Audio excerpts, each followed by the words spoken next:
Welcome, everyone, to the ACL Athlete Podcast. This is the podcast where we talk about everything related to the ACL, whether that's the injury itself, the rehab process, return to sport, and more. I'm your host, Dr. Ravi Patel, performance physical therapist and coach.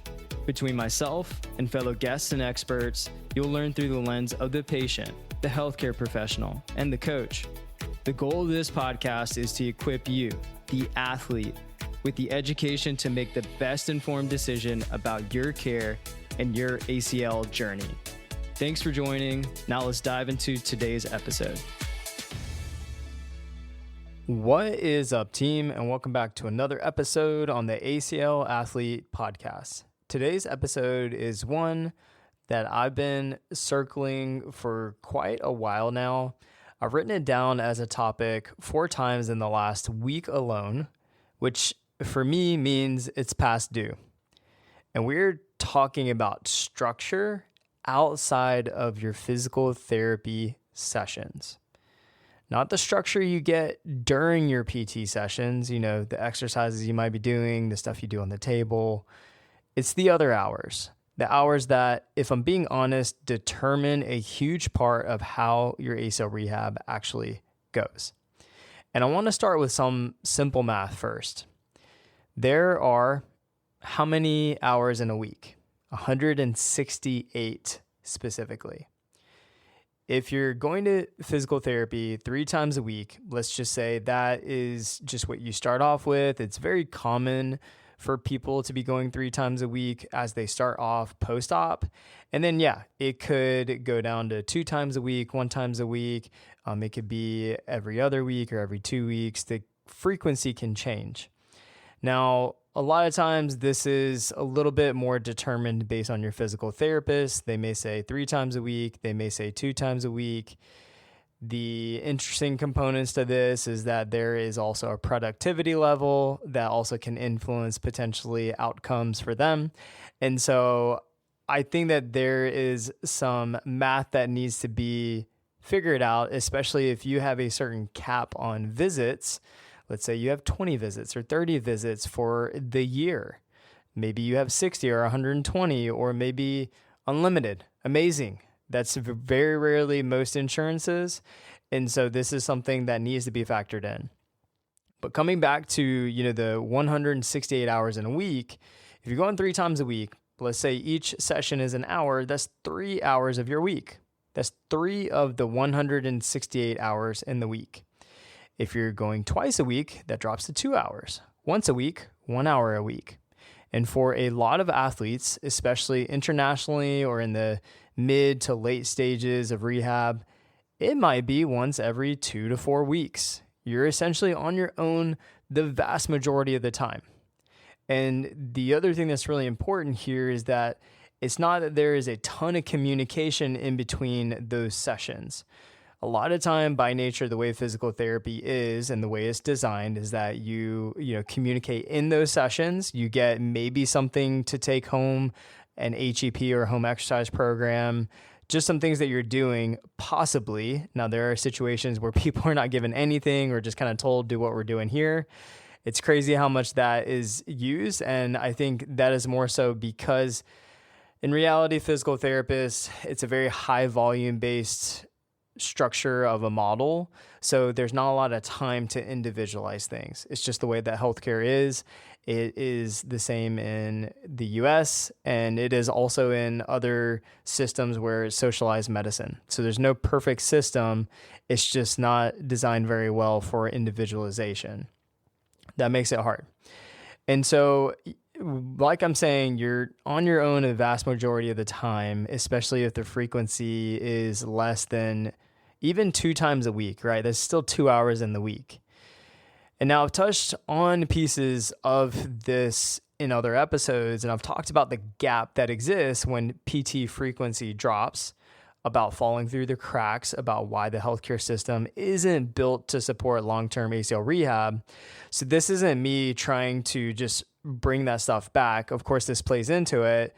But today, what I want to do is zoom in on some things that are more specific and more actionable, because the real issue isn't just the PT frequency is low or that the system is broken. The real issue is that nobody is telling you what to do with the time you actually have. That's what we're trying to fix today. So let's get into it.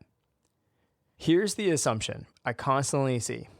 Across all stages of ACL rehab at all levels, athletes treat physical therapy as the full plan. Everything that happens inside those sessions is rehab. Everything outside of it is kind of like extra credit or optional. Do it if you feel like it to some degree. But they feel like the weight of things that are done are actually the things that are at PT. And maybe the PT gave you an home exercise program, maybe they didn't. Either way, the implicit message becomes show up to your sessions, do what we tell you, and the rest of the week will take care of itself. That is just a general underlying assumption and feeling. The thing is that this assumption is wrong, and it is costing so many ACLers, so many of you. And I want to be clear here. This isn't a knock on every PT out there. I'm a physical therapist. I trained in this system. I know what we were and weren't taught. And I know what is happening currently. I promise I am very well aware of that. There's a structural gap in how rehab is typically framed, and it goes like this. The PT session is the intervention. You do the exercises and rehab there. Everything outside of it is, you're doing your exercises, but it's maintenance at best. A lot of athletes assume that okay, we'll do some of the exercises there, and then, outside of your sessions, you'll work on some things, but you move the needle in the PT sessions. Now, don't get me wrong, if this is truly structured 2 to 3 times a week, you're getting really intentional work in. That is awesome. But what I'm arguing today is the opposite of this, is that the work you do outside of your physical therapy sessions, when programmed well, is where the majority of your adaptations can actually happen. Your PT sessions should be informing, guiding, and adjusting that work, but the volume, the intention, and the structure of your week, that can live outside the clinic walls. Let me just kind of paint you guys a little bit of a picture of what most athletes are actually doing between sessions, because I've had enough of these conversations to know these patterns. The first group does basically nothing between sessions.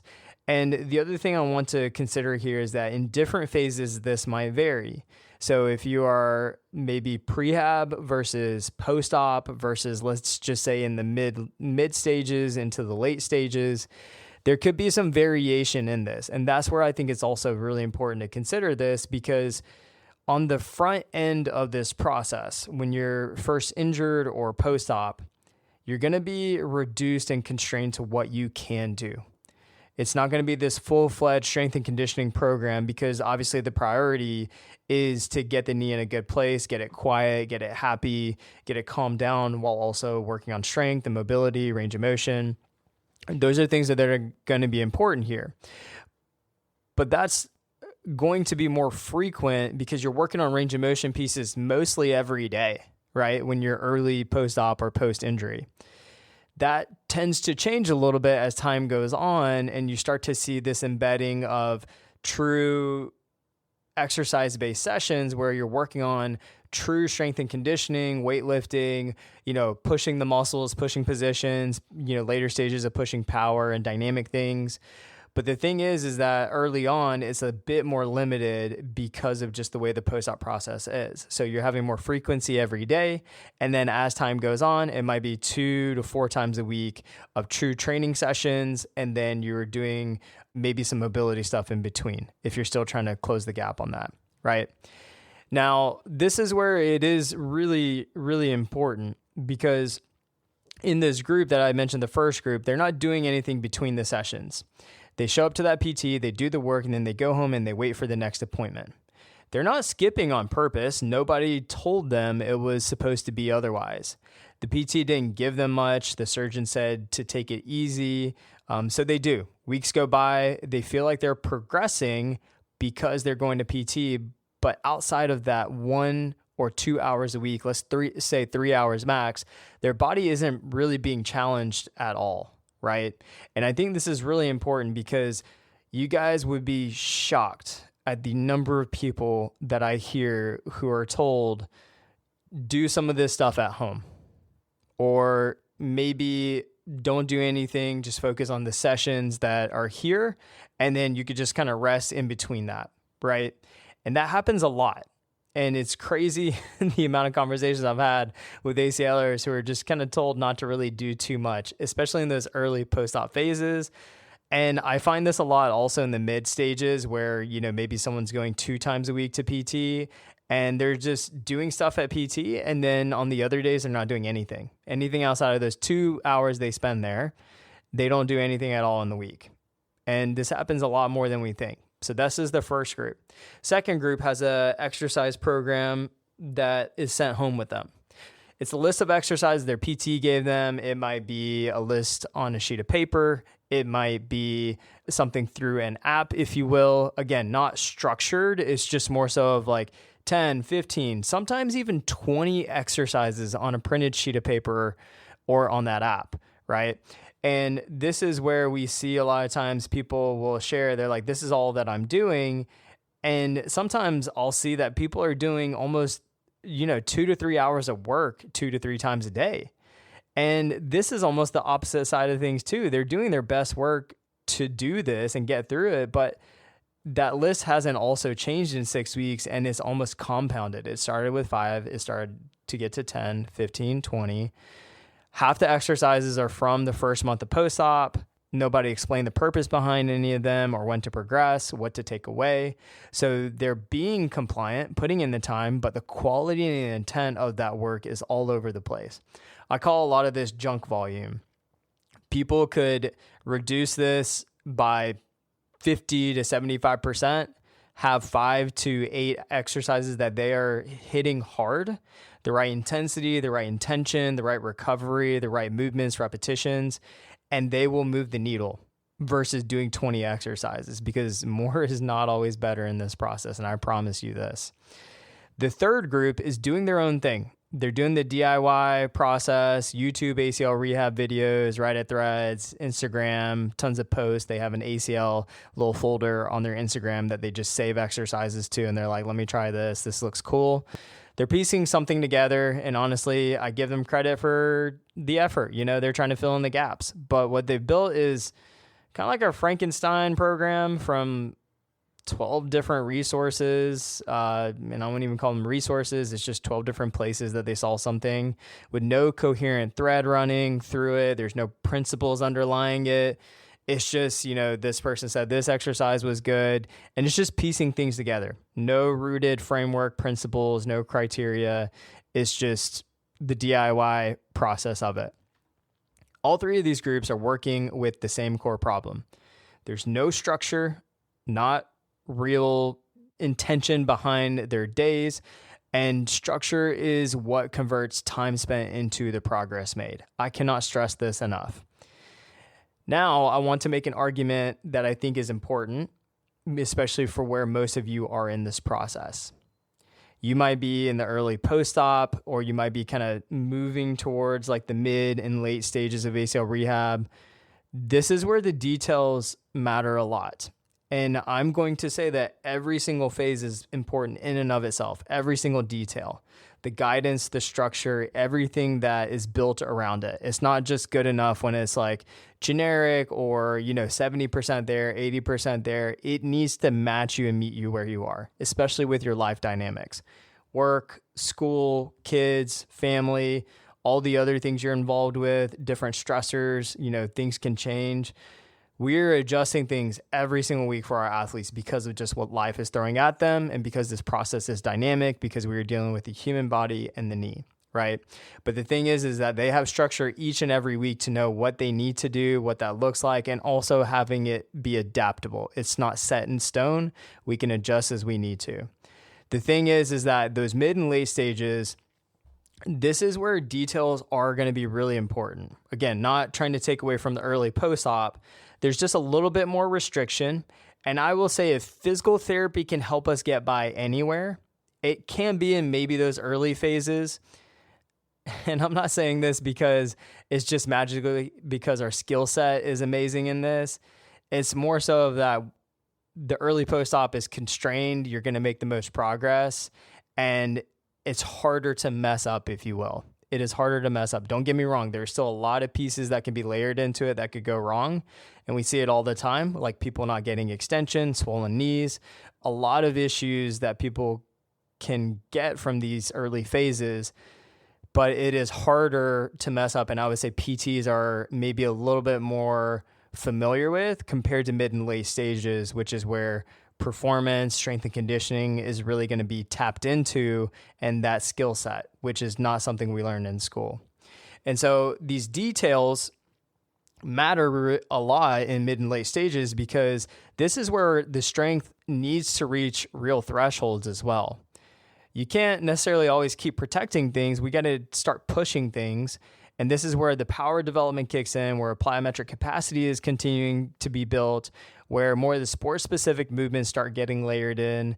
And the demands of this phase are genuinely more complex and higher than the early post-op phases. Early post-op, as I shared, you're constrained to that surgery. There's a little bit more of a limited menu you can order from. The variables are manageable, even for that generalist PT. But the further you get from surgery, the more this process starts to look like performance training, and it should. And that's a very different skill set entirely. And I just want to share this. Maybe you're new to this podcast, or maybe you've listened to all of my tangents before on other podcasts, but we're taught in physical therapy school just very basics about the knee. We're not taught how to rehab an ACL from start to finish. We didn't even talk about testing in ACL rehab. We talked about none of that.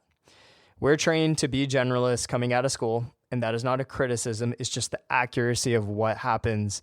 We're like primary care medicine. You don't want to see a primary care medicine for a heart-related issue or a neurological condition or some sort of autoimmune issue. They're going to refer out to a specialist. And that's truly how I feel the physical therapy world should be for particular cases and injuries. Yes, a general ankle sprain, back pain, go to a generalist, right? For something that has such a high re-injury risk, I wish that there was a little bit more of a specific avenue we could take that is specialized. The thing is that because we come out as basically the primary care PT, we are able to treat everything, but we're not good at anything. It prepares us to evaluate and treat a wide range of conditions across the body. ACL rehab gets some time, but we talk about the knee. I think back to PT school, we talked about ACL for about 2 days. That's about it. And the thing is that we just talked about the ACL itself. We talked about other ligaments that were also going on with it. We didn't talk about progressions of different phases or exercises and things to do. That was just not something that we covered. It was just the knee in general that were included in those 2 days. Return to sport gets basically no face time, and the programming, loading, the performance training that, really drives, especially those mid and late stages of ACL rehab, that stuff is rooted in strength and conditioning.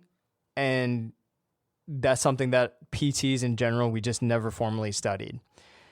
And so this is something that is really hard in this space, because I think there's this assumption that someone's a sports PT or someone says they're a sports medicine clinic or we work with ACLs. And it's like, yes, you may be due, but a lot of times it's more of a marketing thing or something that they're like, yeah, I've seen an ACL or two, versus there being this true foundation of performance, strength and conditioning, and understanding those mid and late stages especially. And I came into physical therapy after being a strength and conditioning coach at the university level.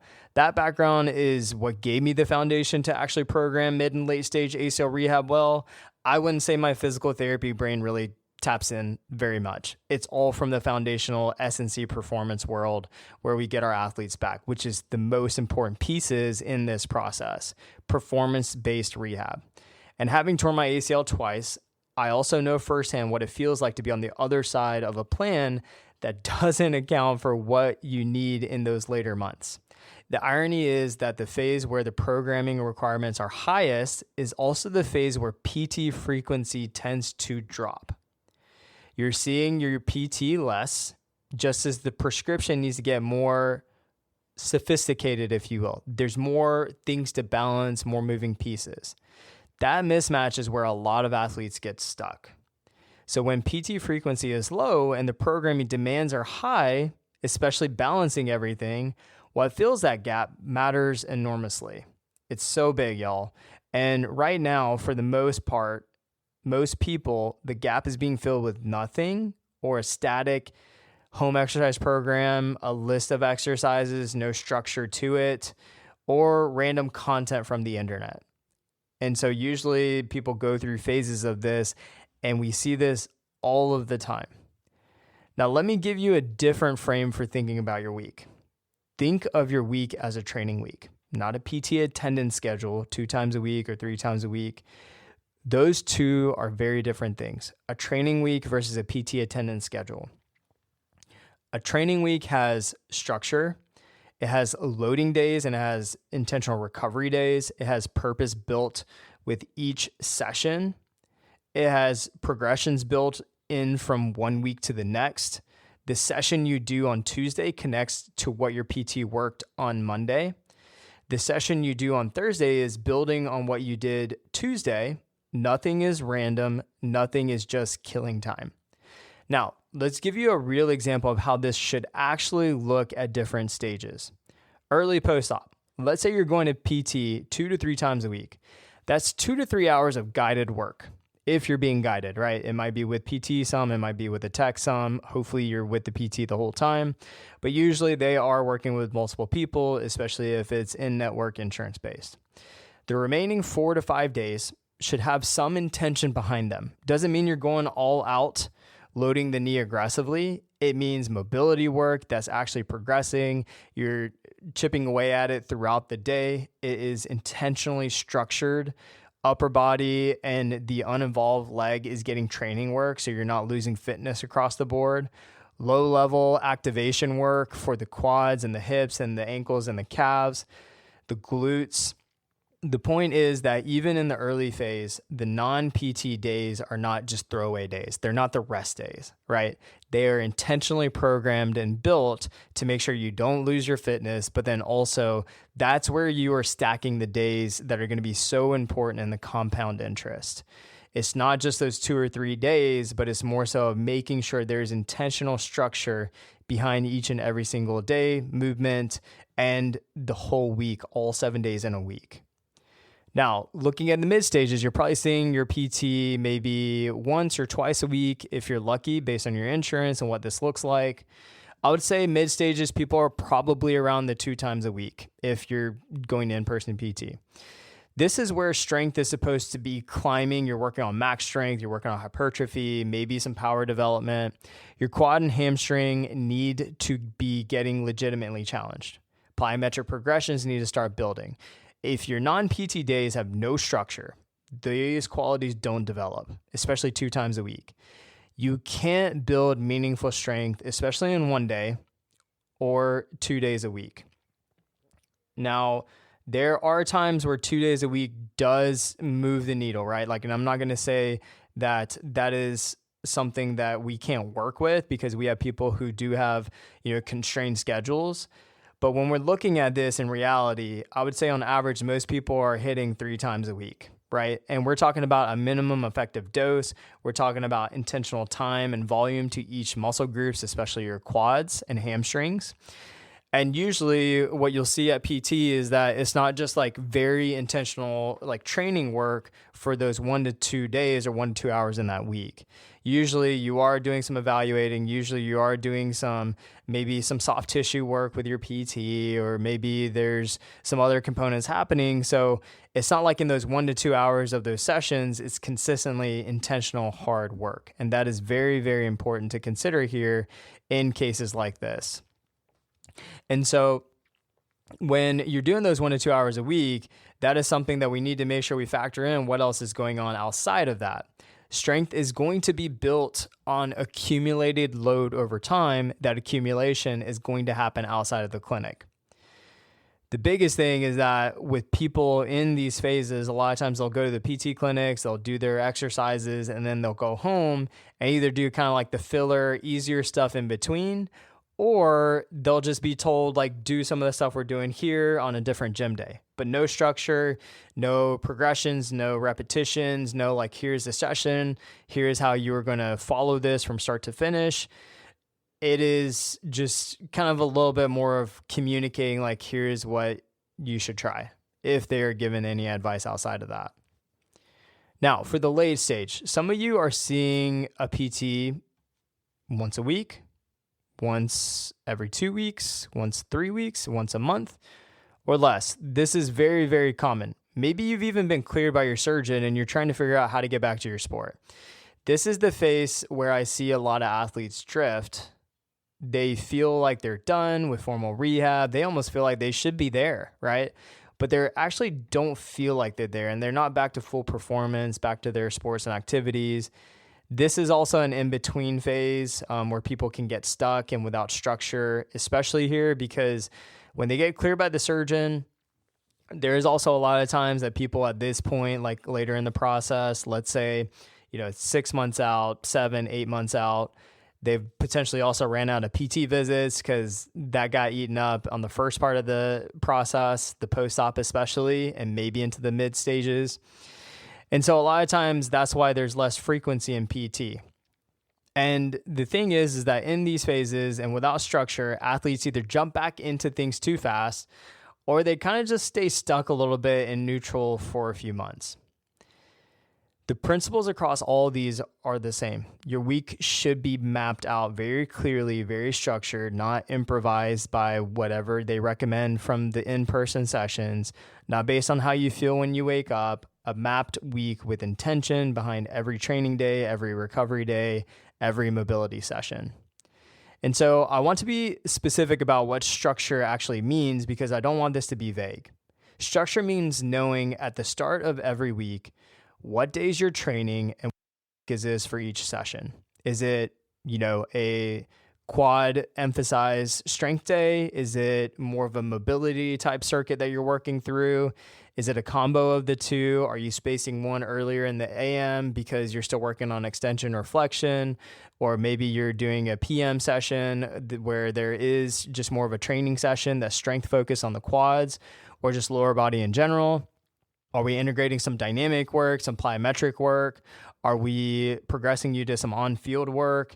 Is there conditioning built in on days where you might not necessarily have particular training or even mobility work? It might just be active recovery. It might be go out for a walk. It might be to ride the bike for 20 minutes for active recovery, and also layering in that sport exposure when you're at that stage.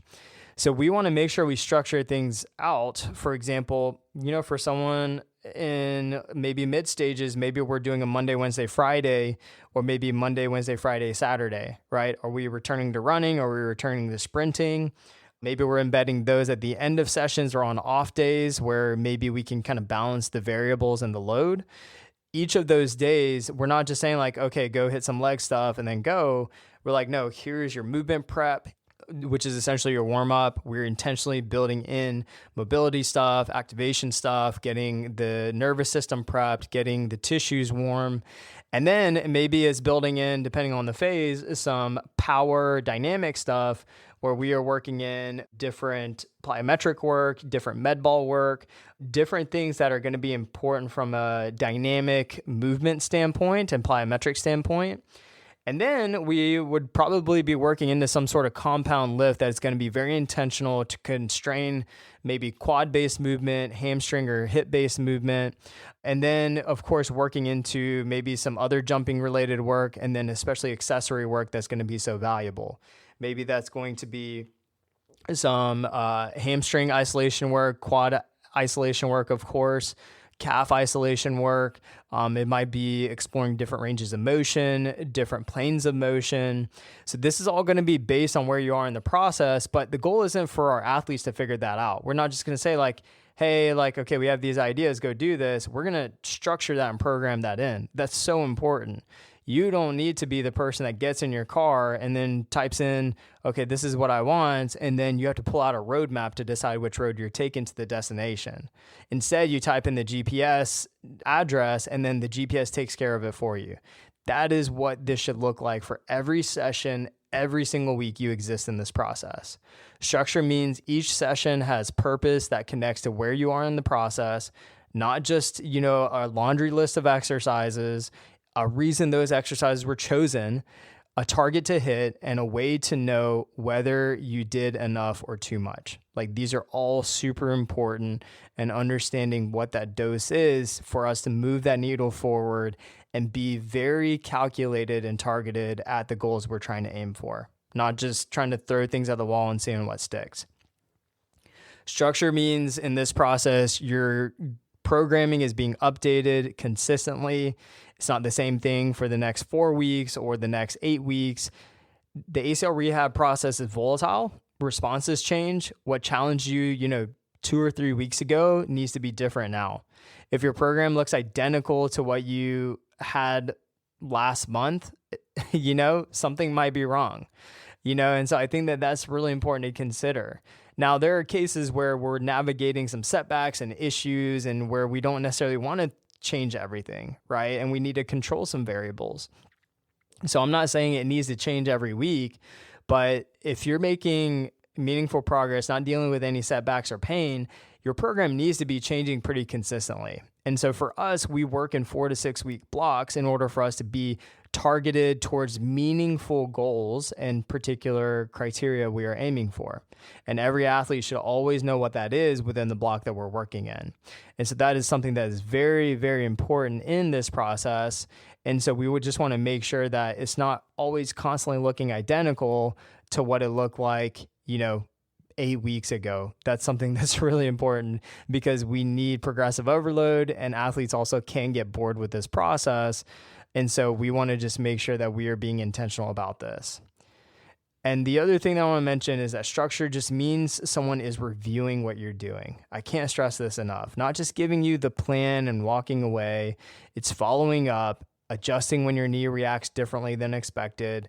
It's going to with certain movements. So that's what's important to communicate to your PT and coach to know, like, okay, what adjustments do we need to make? Was this too, sensitive for your knee? Was this too much dose? Was this too much volume? Maybe this other position will work better.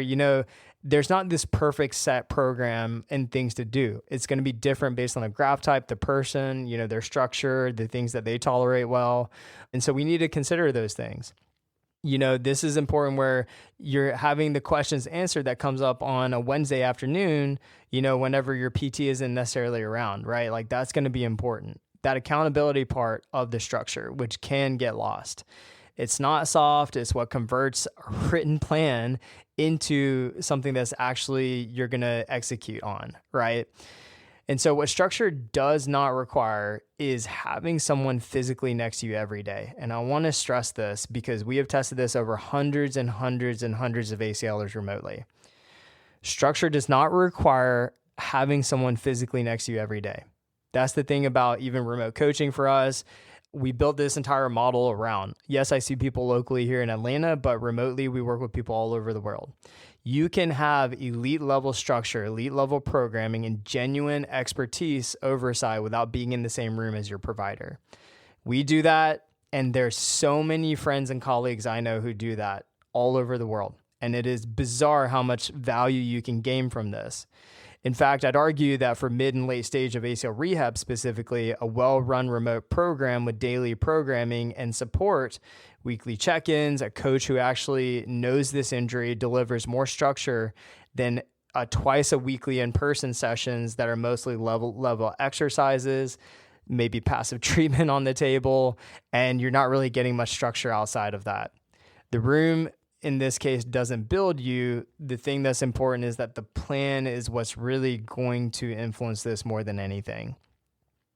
And so I want to close with this. Already long enough. All these podcast episodes recently have been long, but I feel like I've just needed to really share this, is that I think the most important thing I can leave you with today, at some point in your ACL rehab, probably sooner than you expect, the formal PT sessions are going to become less frequent. Maybe that's already where you are, and when that happens, there are two ways it can go. Option one, the structure disappears with the frequency. You lose the appointments and you lose the plan. You're doing your best, but you're improvising most of it. Months go by, progress stalls. You're not sure if you're ready to return to your sport or activity, but because honestly, nobody's been tracking it closely enough to tell you. You haven't really been tested at all.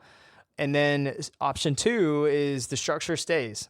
The plan adapts to lower in-person frequency, but it doesn't disappear. Your week is still mapped out. There's clear criteria and intention behind every single session and week. Your programming is still being updated. Someone is still having eyes on you on what you're doing and how you're moving and making adjustments when the process requires it. You know exactly where you are, where you're going, and what the next step looks like. That second version is what you deserve. I'm going to stress this. This is what every human deserves in healthcare and in ACL rehab. It's what every ACLer should be asking for from the very beginning of this process. So wherever you are right now, here's what I want you to do. Take an honest look of your week. Not just the days you go to PT. All 7 days. Is there a real plan for the hours outside your sessions? Is it written down somewhere? Does it connect to where you are in your recovery? Is it progressing from week to week? And if you can say yes to all of that with confidence, you're in a good spot. Keep going. If you can't, that's where the work is. And that's where the biggest opportunity is in your ACL rehab right now. There are 168 hours that are yours, and it is so important to make them count, y'all. Yes, you're going to be sleeping. Yes, you're going to be doing other stuff. But with that said, think about spending intentional, 5 to 8 hours a week, right? Just really, really focusing. That doesn't mean you're just doing quad exercises on repeat, but very intentionally focused sessions in the week. And you can get away with, putting in 3-4 good hours as long as those are very intentionally structured based on where you are and where you need to go. And the thing is that I just want to stress to you that if you do not have structure, if you do not feel like your week is mapped out, especially if you don't know where you are in this process objectively, and you don't know what the next steps are, or you feel like you're flying blind, you need to make sure you find a different solution because it's not going to improve. You can ask, and maybe that'll improve for temporarily, but usually that doesn't improve. And so I ask you to follow your gut in this. Make sure to make it right. Make this your last ACL injury, your last rehab. Do it right. And as always, y'all, if you have questions or you're looking for more support through this process, we are here. Find us at the ACL Athlete. We are here to support you in any way that we can. And if you feel like someone in your life needs to hear this, share this episode with them. This hopefully can be helpful for many of you because I feel like many folks run into issues where they're just not getting the structure and the guidance that they need. So let's make sure we do that. Let's do the thing, y'all. This is your host, Ravi Patel, signing off.